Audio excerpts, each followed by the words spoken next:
Bat and the End of Everything. Chapter 13. Planning for the Future. Remember, Mom said, looking at Bat in her rearview mirror, Lawrence is the boss, okay? You do what he says. They were on their way to Mom's vet clinic. The first week of summer, Bat and Janie had spent the mornings at home together while Mom worked. But this week, Janie was taking a class at the pool, and Bat got to go to the clinic with Mom. What if he tells me to let all of the dogs out of their pens? Bat asked. Lawrence would never do that. You know he wouldn't. I know, Bat said. But what if he does? Mom smiled. Do whatever Lawrence says, within reason, okay? Okay, Bat answered. Mom turned on her blinker, waited for a break in traffic, and turned left into the parking lot. There was a small red brick building with a neat sign that read Valerie Tam, DMV. DVM, Doctor of Veterinary Medicine. That was what Bat was going to be one day too. But today, he would be an assistant veterinary technician to Lawrence, which was also a pretty good thing to be. Mom parked the car in her usual spot and turned off the engine. Bat, whose hand had been resting on top of Thor's carrying case, unlatched his seatbelt, opened his door, and scooted out of the car, bringing Thor to him. He's getting heavy, Bat told Mom as they headed for the clinic's front door. He's getting big, Mom agreed, but Bat was glad that was all she said. He was in a particularly good mood, and he didn't need any reminders that Thor was almost old enough to be released.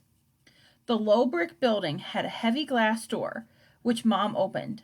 Bat angled through it, being careful not to bang Thor's carrying case on the way in.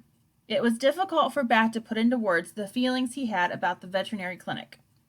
It was a lot of wonderful things, mixed together like soup ingredients. He could feel his face stretching into a grin as he looked around the clinic room waiting room. It smelled like lavender and peppermint because of the cleaning spray they used to clean up pet accidents. Then the phone rang, and Suzanne answered it from her spot behind the counter. Dr. Tam's office, she said cheerily. And that made Bat feel proud, because Dr. Tam was his mom, and this was her clinic. From somewhere in the back, Bat heard a dog bark, and that made him feel excited, because it reminded him that this building was full of animals, and there was nothing that Bat loved more than animals. Suzanne finished her phone call and said, Good morning, Dr. Tam. Good morning, Bat. Good morning, Thor. Bat lifted Thor's carrying case and set it on the counter so that Suzanne could get a good look at the skunk kit, who was awake and rustling around. She rubbed her fingers against the mesh door to scratch Thor's face. He pressed his leathery, dark nose flat against it, sniffed her hand. My, what a handsome skunk you are, Suzanne said admiringly. That was something Bat really loved about coming to the vet clinic. Everyone here loved animals, almost as much as Bat did. My dad's new friend's name is Suzette, Bat told Suzanne. Oh, said Suzanne, that's almost the same as my name. Almost, Bat said. Your dad has a new friend, Bat? His mom asked. He nodded. We met her at the donut shop, but only for a minute, because Janie felt sick. We took our donuts back to Dad's apartment, and we ate them there instead. Janie didn't tell me she felt sick when you guys were with your dad, Mom said. She felt a lot better when we go back to the apartment, Bat said. She ate 2 donuts. Bat looked up at Suzanne and saw that she was looking at his mom with her eyebrows raised in 2 arches. Don't worry, he said. I don't think it was contagious. I feel fine. Suzanne looked at him and smiled. Thank you, Bat. I'm not worried about getting sick. Mom cleared her throat. Okay, she said. Let's head back to the kennels. Suzanne, do I have any messages? Suzanne handed Bat's mom a small stack of thin rectangular yellow sheets. Thank you, Mom said, and she pulled open the door that led into the back. Bat picked up Thor's carrier and followed her through the door, watching as she took her white coat from its hook, just like she always did, and put it on. He read the words embroidered on it, Dr. Tam, DVM, and he let himself imagine that he was the one putting on the coat for a day of seeing patients. When I grow up and become a vet, Bat said, maybe we could both work here.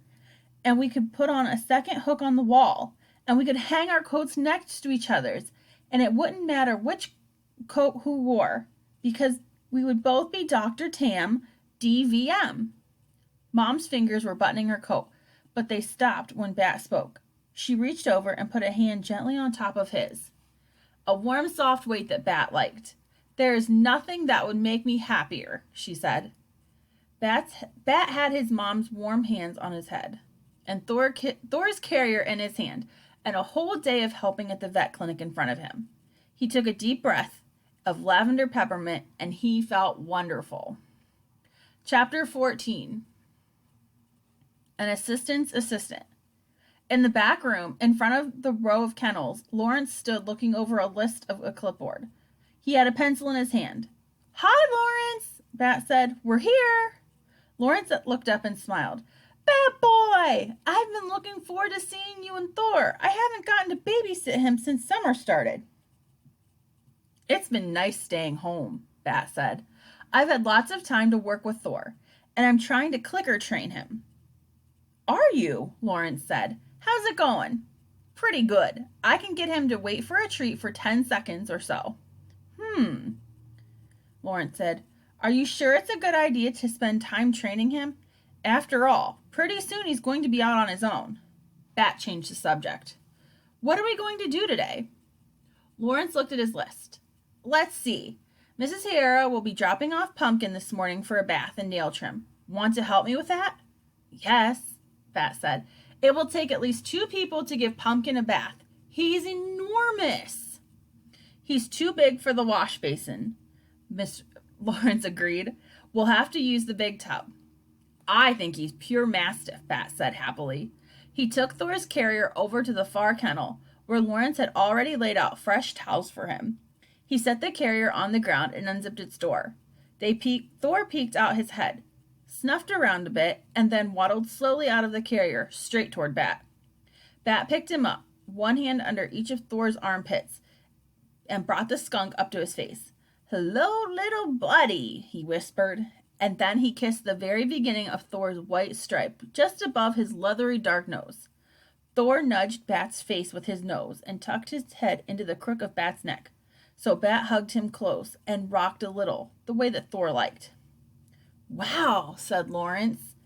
"Thor really does like you." "I like him too," Bat answered. "Well," said Lawrence, "we all like Thor, but he never snuggles with me like that when I'm taking care of him." Bat didn't say anything to this, but he felt pleased to hear that Thor snuggled with him more than Lawrence. Smiling, Bat turned to the kennel and tipped Thor toward it. Obligingly, the skunk kit waddled inside and began to sniff around in the blankets. Bat shut the kennel door, double-checking to make sure it was latched. And just in time, too. Suzanne's voice came over the intercom, sounding a little panicked. "Lawrence," she said, "Pumpkin is here. Please come get him right away." "What do you say, Bat boy? Want to fetch Pumpkin with me?" Bat did. In the waiting room, Mrs. Hara held tightly to Pumpkin's thick leather leash. On the other end, Pumpkin strained forward, toward the counter, where he must have smelled the treat dish. Slowly, Mrs. Hara was towed forward, her feet sliding across the linoleum. "Oh, good," said Suzanne when Bat and Lawrence came through the door. "That was fast." Lawrence unwound the leash from around Mrs. Hara's hand. She sighed with relief, and Bat noticed her hand was blotchy red and white from where the leash had pinched it. "Pumpkin," Lawrence said with his voice gentle but stern, "sit." Pumpkin's dark-tipped ears perked up, and he flopped his muscular hunches down, looking up at Lawrence. A thick, clear ribbon of drool stretched down towards the ground. "He's always so good for you," Mrs. Hara said. "I can't believe it," Bat said, "but I think Pumpkin is even bigger than he was when Janie and I came over." "No," Mrs. Hara said quickly. "He hasn't grown any more." "We'll weigh him today when we give him a bath," Lawrence said. "No need for that," Mrs. Hara said. "Well, we keep a record," Lawrence said. She sighed. "Weigh him if you want to, I guess, but he isn't an ounce heavier, I can tell you that." "He's not an ounce heavier," Bat said, "because he's pounds heavier." Lawrence and Suzanne both laughed, but Mrs. Hara sighed again. I'll be back to pick him up this afternoon. She left through the glass door, and Bat took one of the treats from the dish on the counter and held it out to Pumpkin, whose long pink tongue scooped it out of Bat's hand in one lick. What do you say, Bat? Lawrence said. Are you ready to get to work? Bat was. But just then, the glass door slammed open. A voice said, Something is wrong with baby cakes! Chapter 15. Head Tilt and Sniffles. It was Jenny. She'd burst through the door, her hair wild, her face wet with tears. She seemed surprised to see Bat standing there, but she repeated, Something's wrong with baby cakes! Is Baby Cakes your pet, dear? Suzanne said from behind the counter. Baby Cakes is our class pet, Bat said. His head began to buzz as if it were filled with angry bees, and his stomach twisted. Suzanne, go get Mom! Suzanne stood up from her desk and disappeared into the back. Lawrence left too, to take Pumpkin to the kennels. An older lady pushed through the door. She held Baby Cakes wrapped in a towel. Bat could see thick streams of mucus coming from the rabbit's nostrils and noticed Baby Cake's head was sort of flopped over to one side. Is the vet available? Said the lady. Maybe she was Jenny's grandmother. Okay, I'm back, said Lawrence. What seems to be the problem? Okay. Bat felt grateful. A grateful wave of relief that Lawrence had come back so quickly. It's Baby Cakes, Bat said. Jenny was crying loudly now. She dropped down on the vinyl bench and held her head in her hands. Lawrence stretched out his hands. May I? He asked. The lady, who was probably Jenny's grandmother, handed him the bundled up bunny. She's had a cold for a couple days, but we thought it was just a case of the sniffles. Then this morning she was holding her head funny, tilted to the side like that. Lawrence took Baby Cakes and held her gently. Hey there, little lady, he cooed. Bat came up close and peered at the bunny. He could only see her head, since the rest of her was swaddled tightly, but he noticed Baby Cake's eyes looked kind of dull and watery. A bubble of mucus grew out of her left nostril. I shouldn't have let you be Baby Cake's caretaker, Bat said. Jenny cried louder. Let's focus on the patient, Bat Boy, said Lawrence. Lawrence was right. Here I am, Bat's mom said, emerging from the back, followed by Suzanne. Hello, Baby Cakes. Feeling a little under the weather, are you? She's congested, and her eyes are watery, and she's tilting her head to the left, Bat said. Okay, said Mom. Let's take her to the exam room. Lawrence led the way. Bat followed. His mom had dropped her arm around Jenny's shoulders, and Jenny sniffled and hiccuped and wiped her eyes. The lady, who was probably Jenny's grandma, brought up the end of the line. It was a very crowded exam room. Lawrence set Baby Cakes down on the metal exam table and unwound the towel she was wrapped in. He kept a hand on Baby Cake's back to keep her from hopping away, even though Baby Cakes didn't look like she wanted to hop anywhere. Mom had taken her stethoscope out of her pocket and placed the ear tips in her ears. She pressed the other end, called the bell to Baby Cake's side. She would listen to the bunny's heart and lungs. Bat knew.